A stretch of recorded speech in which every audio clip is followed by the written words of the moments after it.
Sino pa susunod na tatawagin? Ano po yung masasabi niyo po doon? Pero magandang gabi.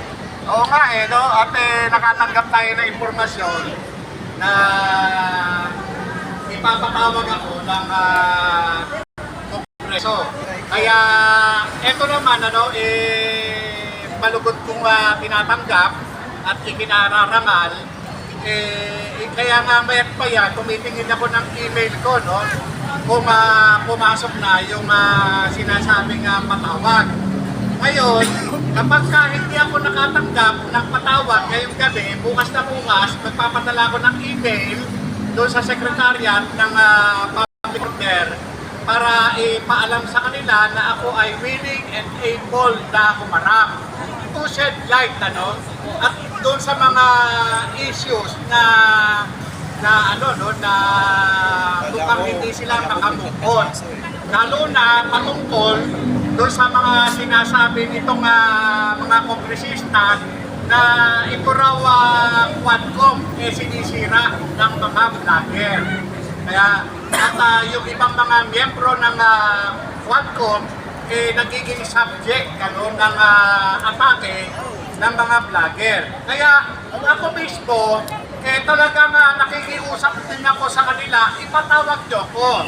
Ang aking email ay agentjojomorales2009@gmail.com.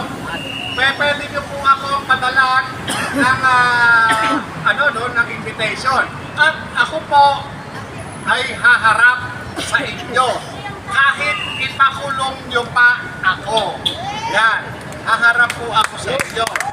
Sapagkat ang isang tao na naninindigan para sa katotohanan, para sa bansa, ay hindi po takot humarap kahit kanino. Naranasan ko na pong ialay ang sarili kong buhay. Naranasan ko na po yan. Wala na po akong gagawin sa buhay, kundi para sa bayan. Yun po yun. Kaya ako po nakikiusap sa inyo kung kayo man po ay balintulot sa pag-i-issue ng imbitasyon, wag po kayong mag-aalala sapagkat hindi mo mauulit yung yung issue na nangyari sa Senado. Wag lamang po ninyo akong sasalaulain sapagkat ako ay tao rin katulad ninyo at mayroong pagkakataon na salaulain din kayo. Yun po yun. Huwag po tayong magtago sa kataga na ako ay halal ng bayan. Huwag po.